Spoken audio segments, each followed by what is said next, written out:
जय श्री राम। तुलसीदास जी भगवान श्री राम के गुणों का बखान करते हुए बालकांड शुरू करते हैं और आज यह 5वां दिन है। तो भक्तों, आइए आगे का प्रसंग सुनते हैं। ग्रह, औषधि, जल, वायु और वस्त्र, ये सब भी कुसंग और सुसंग पाकर संसार में बुरे और भले पदार्थ हो जाते हैं। चतुर एवं विचारशील पुरुष ही इस बात को जान पाते हैं। महीनों के दोनों पखवाड़ों में उजियाला और अंधेरा समान ही रहता है, परंतु विधाता ने इनके नाम में भेद कर दिया है। एक का नाम शुक्ल और दूसरे का नाम कृष्ण रख दिया है। एक को चंद्रमा को बढ़ाने वाला और दूसरे को उसका घटाने वाला समझकर जगत ने एक को सुयश और दूसरे को अपयश दे दिया है। जगत में जितने जड़ और चेतन जीव हैं, सबको राममय जानकर मैं उन सबके चरण कमलों की सदा दोनों हाथ जोड़कर वंदना करता हूँ। देवता, दैत्य, मनुष्य, नाग, पक्षी, प्रेत, पितर, गंधर्व, किन्नर और निशाचर, सबको मैं प्रणाम करता हूँ।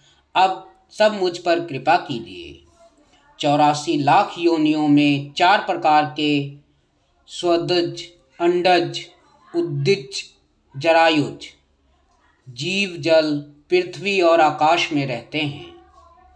उन सब से भरे हुए इस सारे जगत को श्री राम सीतामय जानकर मैं दोनों हाथ जोड़कर प्रणाम करता हूँ। मुझको अपना दास जानकर कृपा की खान आप सब लोग मिलकर छल छोड़कर कृपा कीजिए। मुझे अपनी बुद्धि बल का भरोसा नहीं है, इसलिए मैं सबसे विनती करता हूँ। मैं श्री रघुनाथ जी के गुणों का वर्णन करना चाहता हूँ, परंतु मेरी बुद्धि छोटी है और श्री राम जी का चरित्र अथाह है। इसके लिए मुझे उपाय का एक भी अंग अर्थात कुछ भी उपाय नहीं सूझता। मेरे मन और बुद्धि कंगाल हैं, परंतु मनोरथ राजा है। मेरी बुद्धि तो अत्यंत नीची है और चाह बड़ी ऊंची है। चाह तो अमृत पाने की है, पर जगत में जुड़ती छाछ भी नहीं। सज्जन मेरी ठिठाई को क्षमा करेंगे और मेरे बाल वचनों को मन लगाकर प्रेम पूर्वक सुनेंगे। जैसे बालक जब तोतले वचन बोलता है तो उसके माता पिता उसे प्रसन्न मन से सुनते हैं, किंतु क्रूर, कुटिल और बुरे विचार वाले लोग जो दूसरों के दोषों को ही भूषण रूप में धारण किए रहते हैं, अर्थात जिन्हें पराये दोष ही प्यारे लगते हैं, वे हंसेंगे। रसीली हो या अत्यंत फीकी, अपनी कविता किसे अच्छी नहीं लगती, किंतु जो दूसरे की रचना को सुनकर हर्षित होते हैं, ऐसे उत्तम पुरुष जगत में बहुत नहीं हैं।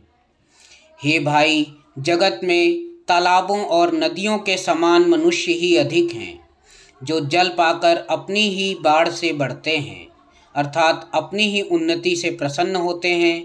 समुद्र सा तो कोई एक विरला ही सज्जन होता है, जो चंद्रमा को पूर्ण देखकर उमड़ पड़ता है।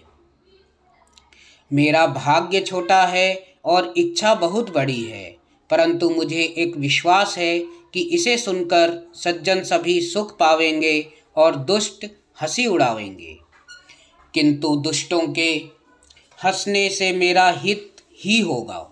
मधुर कंठ वाली कोयल को कौए तो कठोर ही कहा करते हैं। जैसे बगुले हंस को और मेंढक पपीहे को हंसते हैं, वैसे ही मलिन मन वाले दुष्ट निर्मल वाणी को हंसते हैं। जो ना तो कविता के रसिक हैं और ना जिनका श्री रामचंद्र जी के चरणों में प्रेम है, उनके लिए भी यह कविता सुखद हास्य रस का काम देगी। प्रथम तो यह भाषा की रचना है, दूसरे मेरी बुद्धि भोली है, इससे यह हंसने योग्य ही है। हंसने में उन्हें कोई दोष नहीं। जिन्हें ना तो प्रभु के चरणों में प्रेम है और ना अच्छी समझ ही है, उनको यह कथा सुनने में फीकी लगेगी। जिनकी श्री हरि भगवान विष्णु और श्री हर भगवान शिव के चरणों में प्रीति है और जिनकी बुद्धि कुतर्क करने वाली नहीं है, जो श्री हरि हर में भेद की या ऊंच नीच की कल्पना नहीं करते, उन्हें श्री रघुनाथ जी की यह कथा मीठी लगेगी। सज्जनगण, इस कथा को अपने जी में श्री रामचंद्र जी की भक्ति से भूषित जानकर सुंदर वाणी से सराहना करते हुए सुनेंगे। मैं ना तो कवि हूँ, ना वाक्य रचना में ही कुशल हूँ। मैं तो सब कलाओं तथा सब विद्याओं से रहित हूँ। नाना प्रकार के अक्षर, अर्थ और अलंकार, अनेक प्रकार की छंद रचना, भावों और रसों के अपार भेद और कविता के भांति भांति के गुण और दोष होते हैं। इनमें से काव्य संबंधी एक भी बात का मुझे ज्ञान नहीं है। यह मैं कोरे कागज पर लिखकर शपथ पूर्वक सत्य सत्य कहता हूँ। जय श्री राम।